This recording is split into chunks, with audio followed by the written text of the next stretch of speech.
Hello everyone, welcome to the next edition of the Birdland Music Hour. I'm Barry and this is Craig, and we've got lots of new music to talk about this week, starting with the first new release in a while by the lovely Shelby Lynne, sister of Mrs. Lynne. Allison Moore, married to Steve Earle. Tears, Lies, and Alibis.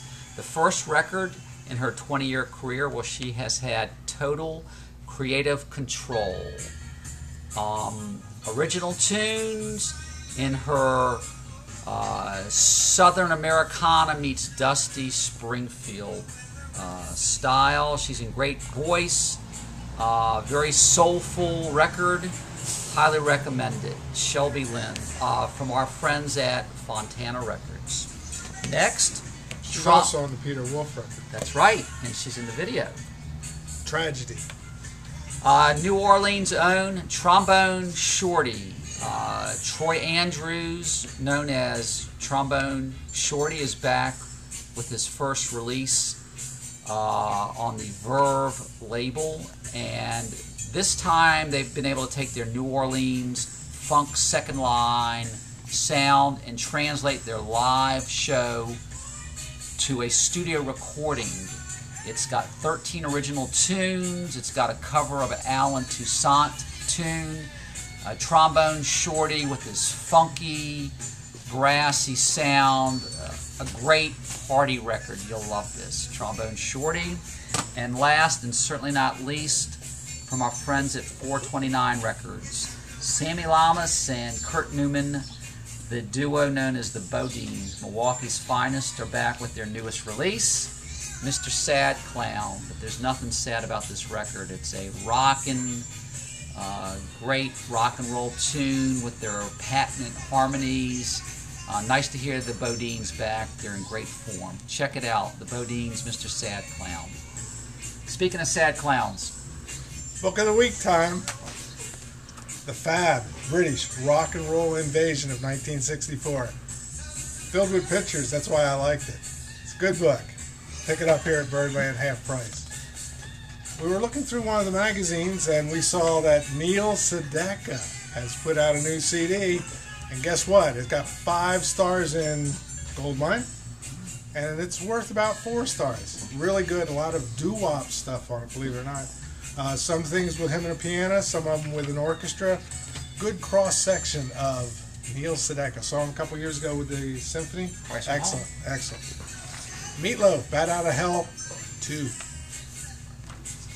This is the Rarities edition. Only for the collector. It's good. Well done. It is well done. It's a well done 12-inch version, stuff like that, of all the hits. Here's the one to pick up, though. Can you read that? Ian Hunter. Mr. Matahoople? Live in London. This is really good. $10.99 at Birdland. It is really good. Such a deal. Mick Ralph's on guitar. And later on, out walks Brian May. And they Queen? From Queen. And they do some really good stuff. Cornershop. This one's going to be hard to read on the video. The name of the CD is Judy Sucks a Lemon for Breakfast. You can't say that on camera. Judy a Lemon on Breakfast. Okay. Really good. British kind of futuristic pop sound. Really good.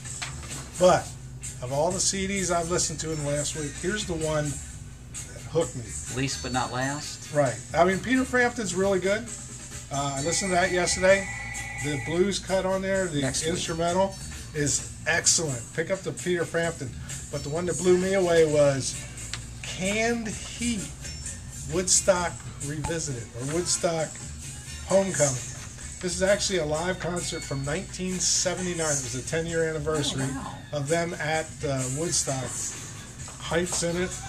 2 of the players from Canned Heat died within 2 years of making Wilson, this. Al Wilson and Bob Height. Right. Bob Height. I think so. Excellent. 3 of the songs are over 10 minutes long. Cool. The third song is actually 23 minutes long. Boogie out your... Yes, it'll do it. It does it all the time. Great. This is the CD that I've been listening to over and over again. Did I push it good? It was great. Barry. You had to be there. You had to be there, not me.